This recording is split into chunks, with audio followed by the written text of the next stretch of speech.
The sun rises over southern Italy on August 2nd, 216 BC. 80,000 Roman soldiers stand in perfect formation on an open plain. They are the largest army Rome has ever assembled. Behind them stretches the full weight of the Republic, its wealth, its pride, its unshakable belief in its own destiny. Before them stands a smaller force, foreigners, mercenaries, an army that has no right to still be here, deep in Roman territory, still breathing after 2 years of defiance. Today, Rome will end this war. By sunset, 50,000 Romans will be dead. They will die not in a week-long siege, not across a vast campaign, not over the course of a brutal year, in one afternoon, on one field, in what will become the single bloodiest day in the military history of the ancient world.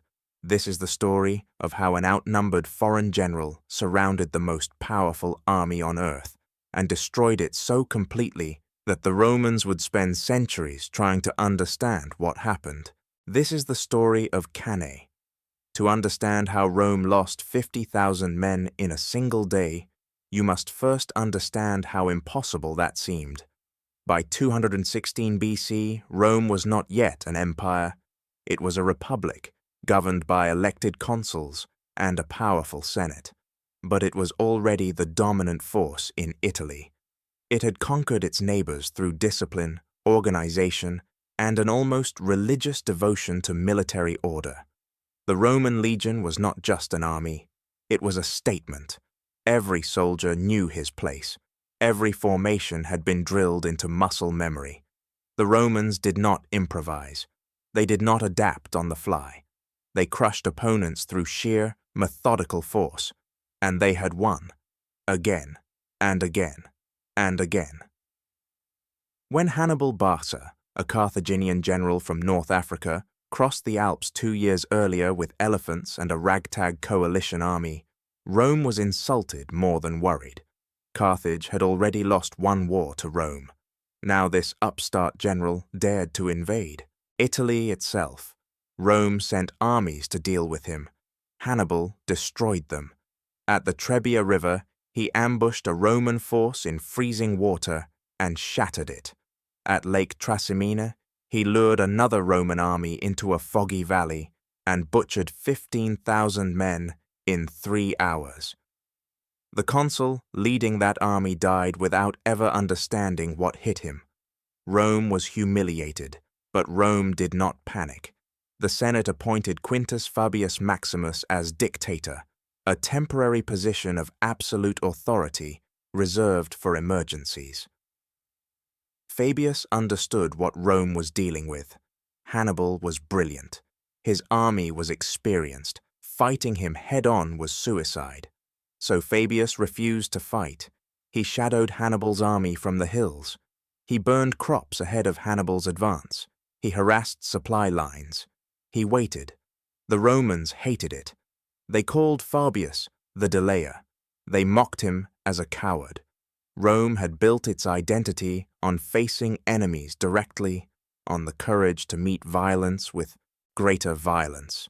Fabius's strategy felt like weakness, and Hannibal was still here, still in Italy, still raiding Roman land, still humiliating the Republic in front of its allies. The political pressure became unbearable. In 216 BC, Rome elected 2 new consuls, Lucius Aemilius Paulus and Gaius Terentius Varro. Paulus was cautious, experienced, aristocratic. Varro was aggressive, populist, and hungry for glory. The Senate gave them a mission: end this war. Now, they gave them the largest army Rome had ever fielded: 8 full legions, 80,000 infantry, 6,000 cavalry, the cream of Roman manhood, drawn from every corner of the Republic. It was more than an army. It was a statement of power, a declaration that Rome's patience had run out. The message to Hannibal was simple: we are done playing games. But there was a problem. The 2 consuls hated each other. According to tradition, they alternated command each day. One day, Paulus led. The next day, Varro, Lid. It was a system designed to prevent tyranny. In practice, it guaranteed confusion. Paulus wanted to be cautious. He remembered Fabius's warnings. He understood that Hannibal was dangerous. Varro wanted glory. He had promised the Roman people a quick, decisive victory. He had mocked Fabius's strategy as cowardice. He had built his political career on the idea that Rome's problems came from weak leadership, not from a dangerous enemy. Now he had the largest army in Roman history. He intended to use it. While Rome gathered its legions, Hannibal was in trouble. He stood deep in enemy territory with an army that had been fighting for 2 years. His supply lines stretched back over the Alps, across hostile terrain, through regions that wanted him dead. His army was not Carthaginian. Carthage had sent him with soldiers, yes, but most of his force was a patchwork of mercenaries, allies, and conquered peoples. Iberians from Spain, Gauls from the north, Numidians from Africa. They spoke different languages. They worshipped different gods. They fought for pay, for plunder, for the promise that following this strange Carthaginian general might lead somewhere better than where they came from. Hannibal held them together through genius and sheer force of will.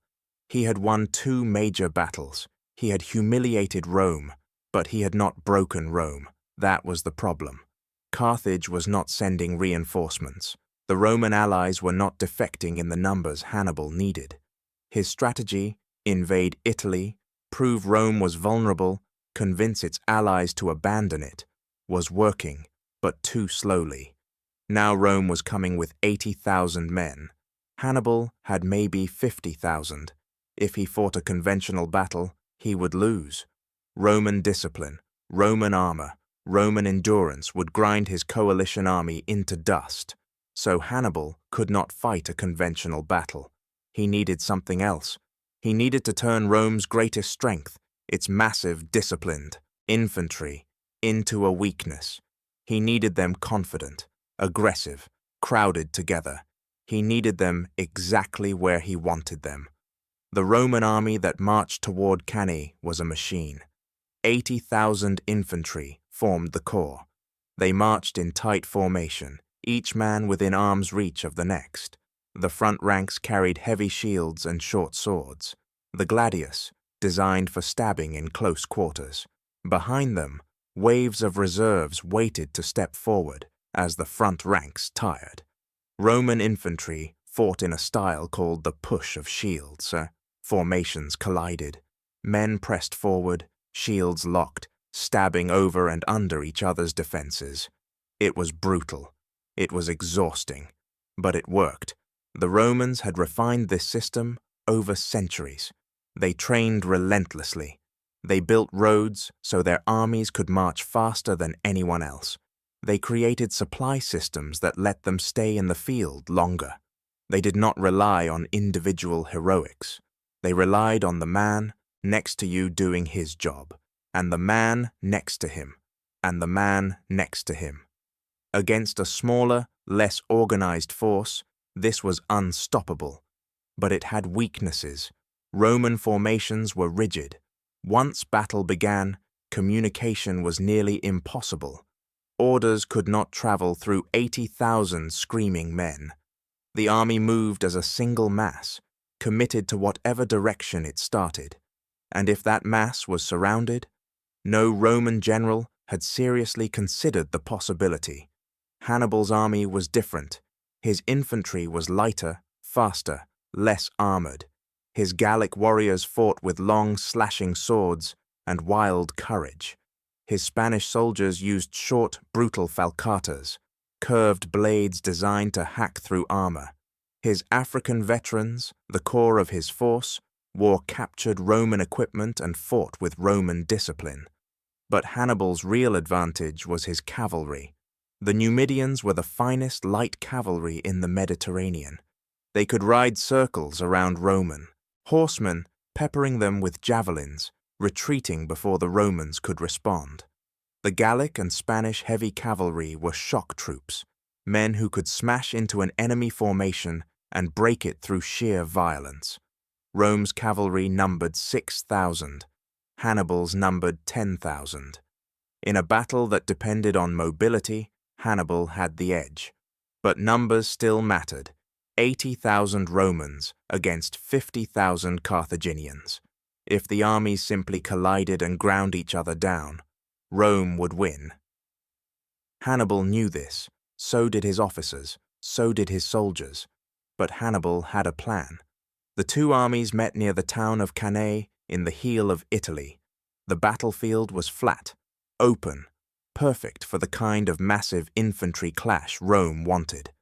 To the south, the Aufidus River curved through the plain. To the north, low hills rolled away toward the horizon. The ground was hard-packed dirt. In the August heat, every step kicked up dust. The wind blew from the Arcies, east, carrying grit into the eyes of anyone facing that direction. Hannibal positioned his army with the wind at their backs. The Romans would march into it. It was a small advantage. But Hannibal understood that battles were won by accumulating small advantages until they became overwhelming. The battlefield itself offered no surprises, no forests to hide ambushes, no rivers to protect flanks, just open ground. Rome saw this as ideal. Hannibal saw it as a canvas. On the morning of August 2nd, Gaius Terentius Varro held command. Paulus had argued for caution. Wait, force Hannibal to come to them. Stretch his supplies. Fight when conditions favored Rome. Varro dismissed him. They had 80,000 men. Hannibal had fewer than 50,000. This was not the time for cowardice. Varro ordered the army to deploy. The Roman formation was simple. The infantry formed the center, packed tightly together to maximize their pushing power. The cavalry took the flanks. Roman, citizens on the right, Italian allies on the left.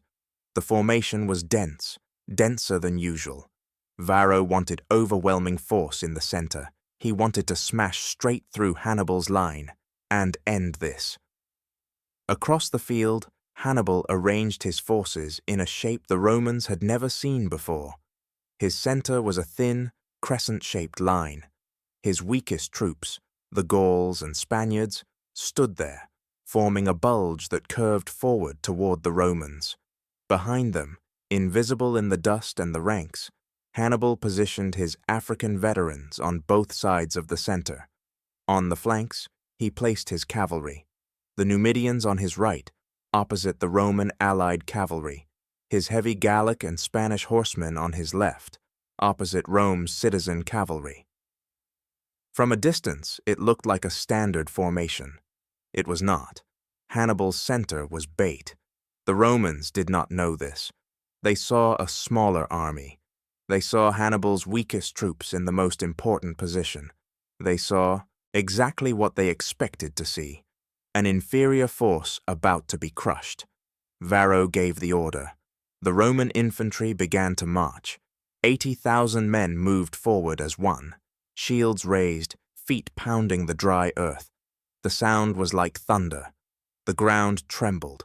The Roman front line was over a mile wide. As they advanced, the Roman formation compressed. Men packed tighter, shoulder to shoulder, moving at the pace of the slowest soldier. This was Roman doctrine.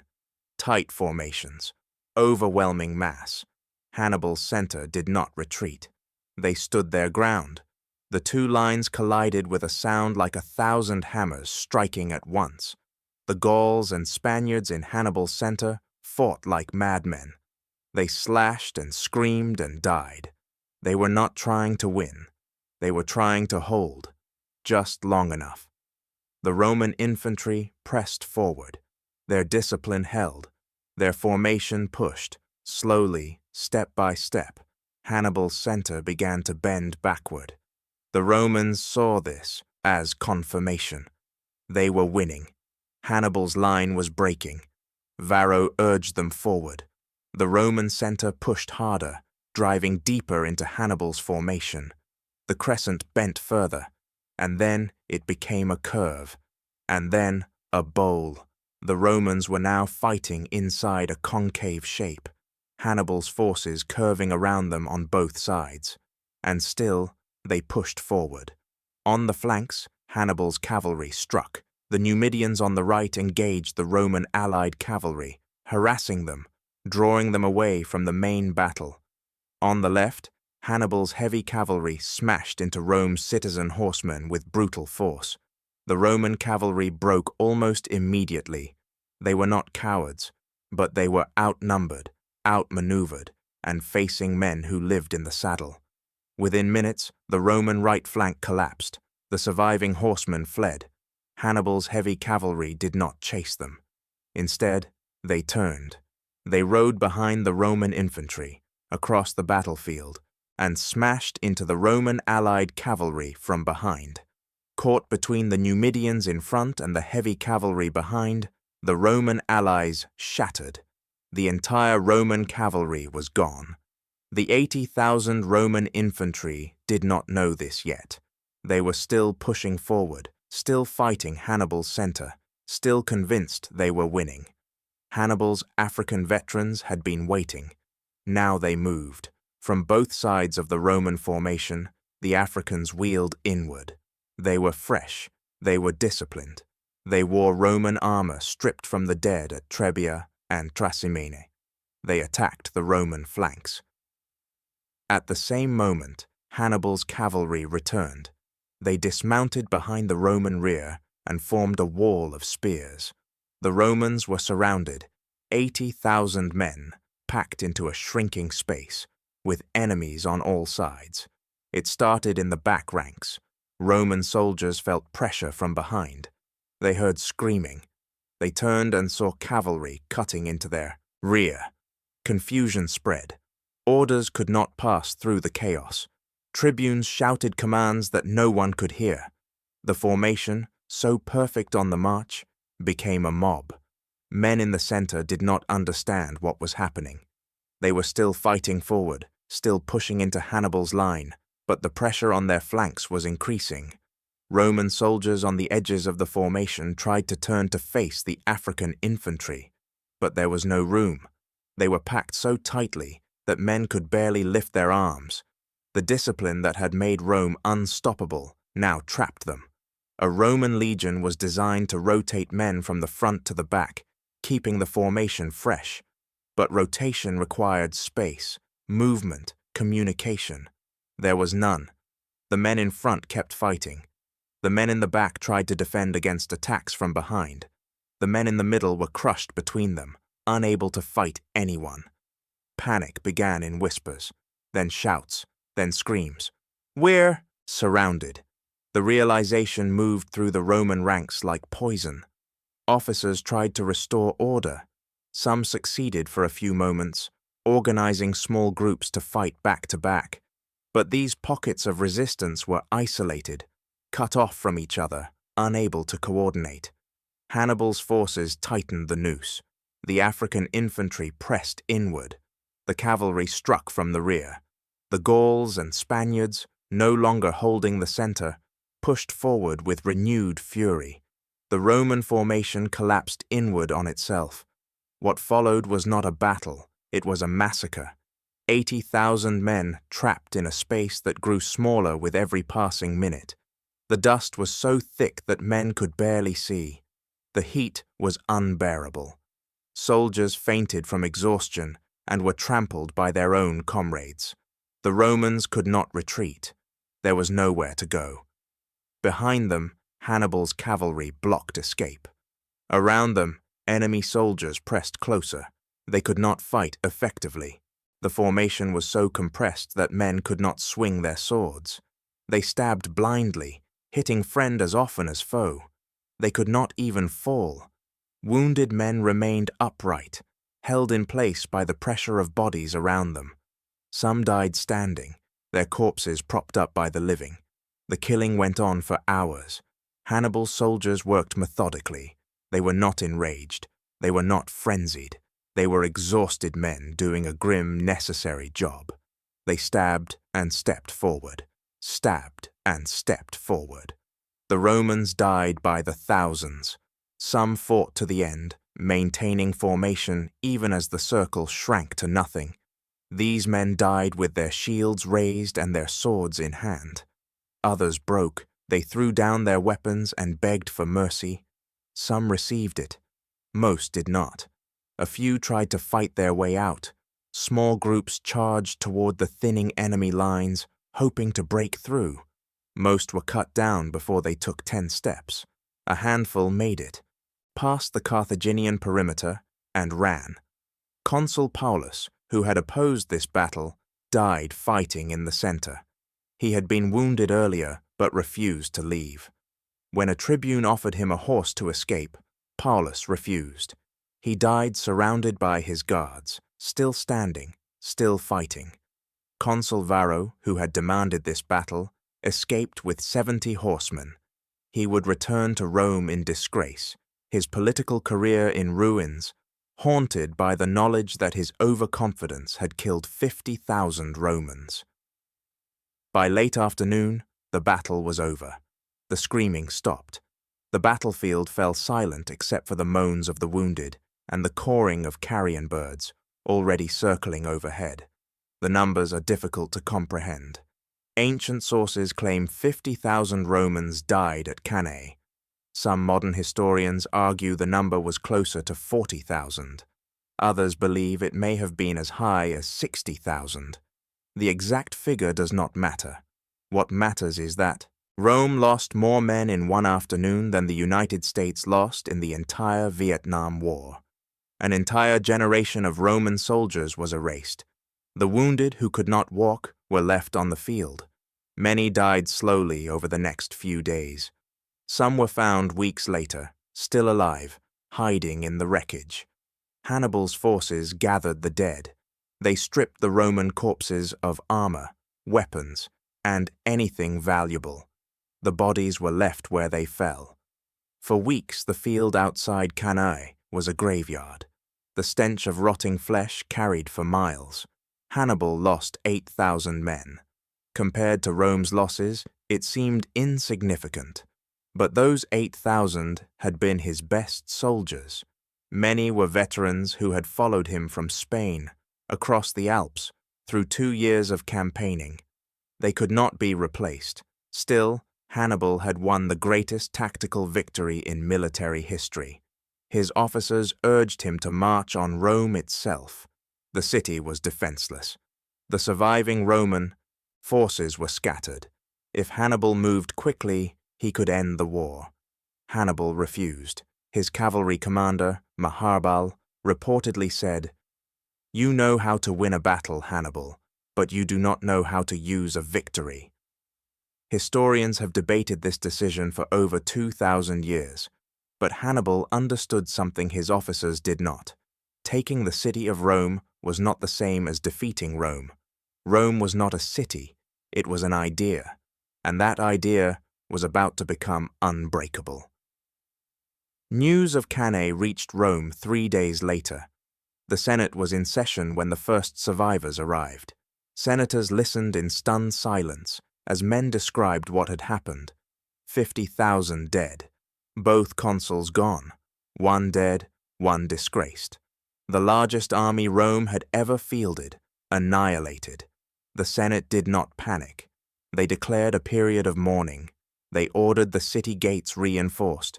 They began raising new legions from boys too young to serve and old men who had retired from military service. And they made a decision that would define Rome for the next century. They refused to surrender. Other cities, other nations, might have negotiated after such a catastrophic loss, might have sued for peace, might have offered Hannibal whatever he wanted to stop the killing. Rome did not.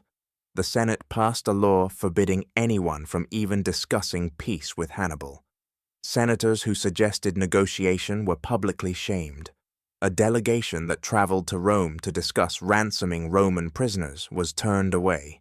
Rome's message was clear: we will never stop.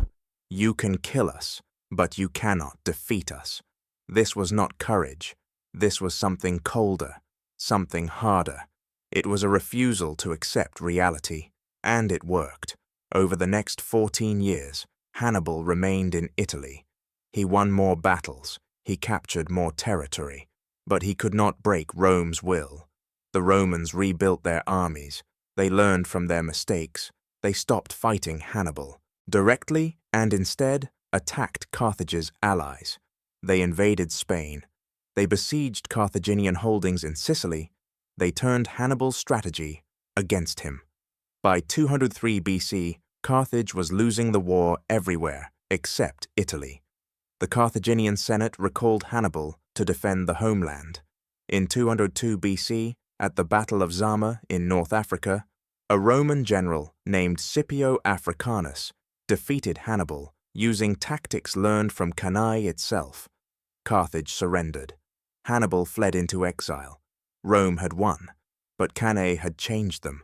Before Cannae, Rome believed in direct confrontation, in discipline, in the idea that courage and organization could overcome any enemy. After Cannae, Rome learned patience, flexibility, the willingness to endure losses that would break other nations. They learned that winning a battle was not the same as winning a war. Hannibal's double envelopment at Cannae became the gold standard of tactical excellence. For 2,000 years, military commanders studied it, dreamed of replicating it. Napoleon called Hannibal the greatest general in history. German officers in World War I studied Cannae as the perfect battle, but no one has ever fully replicated what Hannibal achieved that day. Because Cannae was not just about tactics, it was about understanding your enemy so completely that you could turn their greatest strength into a fatal weakness. Rome's strength was its mass, its discipline, its refusal to break. Hannibal trapped that strength in a shrinking circle and crushed it. The battlefield at Cannae is empty now. Farmers work the land where 80,000 men once stood in perfect formation. The river still flows. The hills still rise to the north. There are no monuments, no markers, nothing to indicate that this was once the site of the worst single-day loss in Roman history. But the memory remains. Cannae taught Rome that arrogance kills, that numbers alone do not guarantee victory, that even the greatest power, the world is vulnerable if it underestimates its enemy. The Romans never forgot. For the rest of the Republic's existence, another Cannae was the nightmare that haunted Roman generals, the fear that somewhere an enemy clever enough, desperate enough, brilliant enough, could do to Rome what Hannibal did. They built their empire in the shadow of that fear. They won not because they were unbeatable, but because they refused to stay beaten. And Hannibal? He spent his final years in exile, hunted by Roman assassins, his dream of destroying Rome dead. But on August 2nd, 216 BC, for one perfect afternoon, he achieved something no one before or since has managed. He surrounded the most powerful army on earth, and he destroyed it